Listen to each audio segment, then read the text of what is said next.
Hey everyone, it's Dan. I have here another game that I'd like to share.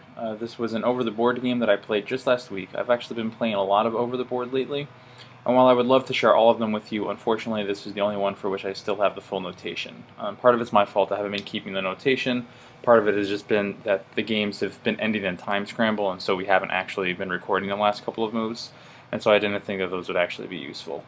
However, I am going to try to get better at keeping the notations that I do have and trying to fill in the moves after the game ends so that even after time scramble is factored in, I still have a complete game and then I'll be able to share it with all of you guys. Anyway, so for this game, I am playing white and my opponent is playing black. And here we get into the French defense with e4, e6, d4, d5. Here I played knight c3, one of the more flexible common moves in the position.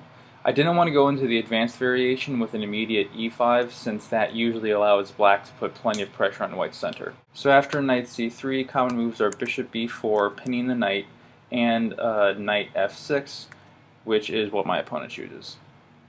Here I push e5, one of the most commonly played moves. Black jumps knight on f to d7, and I play f4. This move is really important to be played before knight to f3, since the f-pawn is needed to provide support for white's center, and knight f3 obviously blocks that pawn push. I will say here that in one of the games for which I lost the notation, I played knight f3 instead of f4 against the French, and ultimately my opponent got a connected pass pawn in the center. I was only able to win because of a huge blunder on my opponent's part, which allowed me to land a fork and net a piece. If it hadn't been for that, I would have been completely crunched for sure. So in short, f4 here is really important. Here my opponent pushed c5, a common theme in the French. Black wants to undermine white's center, and this is the best way to do it. The next couple of moves are rather natural. I defend, he attacks, and I defend again. For anyone wondering why in this position I didn't take d capture c, there are two big reasons. One, it gives up a large part of my presence in the center, and will more often than not leave white with an isolated d-pawn. And two, black can immediately recapture, developing in the process, and I don't want to help my opponent by developing his pieces for him. So after we reach this position right here, with the bishop playing out to e3, my opponent plays a not-so-common move, queen to c7. More common is queen to b6, putting pressure on my currently unprotected b-pawn.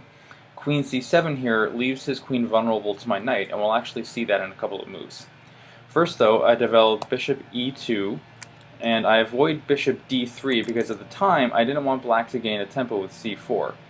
But actually I looked into it, and it's not always recommended for black to release the tension in the center. So bishop d3 is playable. In fact, some players play that move trying to tempt black to immediately release the tension in the center, and then they simply play back to e2, and they don't consider it a waste of tempo or time since it relieves the pressure on their center, or at least some of the pressure on their center. So anyway, here I just played bishop to e2 right away, and my opponent opted to capture.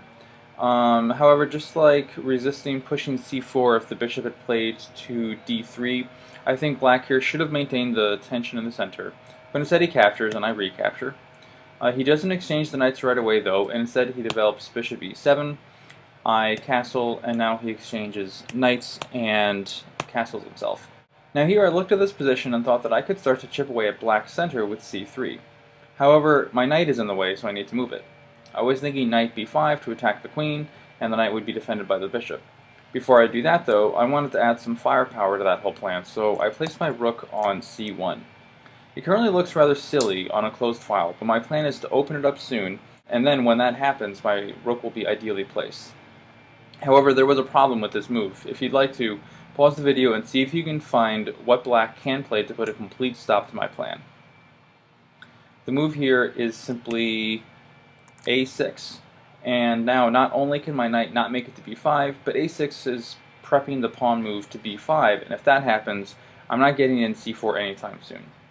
So as it turns out, while rook to c1 might have been intriguing, it actually turns out to be a waste of time, and a dangerous one at that, since a6 b5 would have dramatically changed the queenside pawn structure and made it nearly impossible for me to crack at it. Now, fortunately for me, my opponent missed all that. Instead, he played pawn to f6, putting pressure on e5, and this allowed me to go ahead with my plan, ignoring that pressure for a moment and playing knight to b5. He moves here queen to a5, and I get in c4. He pushes a6, and I just retreat back to knight to c3. I was looking at knight to d6 for a moment, but I discounted that because I thought the pawn that would eventually end up on d6 would be loose, maybe a little overextended, and ultimately easy to pick up. I don't know. So I didn't play that move. Instead, here I played knight to c3. My opponent plays knight to b6, preparing to recapture with the knight, or so I thought. After c captures d, he recaptured with the pawn, and this gives him a big weakness in the position, an isolated pawn that is ready to get pinned to the king. I immediately move on this and play queen to b3, pinning the pawn and putting two attackers on the knight. Black goes to exchange bishops, and after the check, I sidestep the king to h1, and I'm actually happy with this position because as it stands, I have a discovered attack on the queen when I want. Here my opponent made not the best move. He was thinking he needed to defend the pawn, so he played bishop to e6, but this just allows me to get a passed pawn in the position, all while gaining tempos on the bishop. And while I liked playing positionally here, if we back up to this position right here, I actually missed a tactical shot. Pause the video see if you can find a better move for white in this position. Okay, the move I could have played was knight to a4, using that discovered attack and getting a second attacker on the knight. According to computer analysis, the best bet for black here is actually going to be to give up the queen, but of course at that point it's nearly +5 in white's favor, and so the game is essentially over. So that was the tactical shot that I missed, but I should say that in this position right here, after I harassed the bishop and got the passed pawn on e6, then the computer scores this about +4 for white, so this is still really good for white. Once the bishop was pushed back to e8, now I simply capture the pawn, and now I'm up a pawn. Black tries a checkmating threat, but I simply block with bishop to f3. At this point, black goes for the queen trade, and I go in for it since I'm up a pawn and I have a passed pawn in the position. He recaptures with the bishop and he attacks my rook, but I just move my rook to e1. Here he moves rook on a to e8, just trying to get in front of my pawn, but this of course abandons the b pawn. I don't take it right away though, and instead I play bishop to d5, preparing to push e7 with a discovered check which would ultimately net me the exchange. However, my opponent puts a stop to that right away with playing rook to e7. Turns out that in this position actually switching the move order would have been better. So first pawn to e7, forcing the rook to f7, and then I could play a pin right here. But anyway, that was not what was played. Instead, we had the immediate bishop d5, and then he blunted the pawn move with the rook. Here, I go to exchange bishops, and here my opponent makes a blunder. He played rook to c8.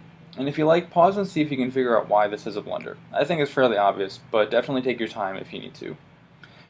The problem here is that it allows me to take the bishop pretty much for free. The rook is undefended, so it either retreats or exchanges. If he retreats, I'm just up a piece.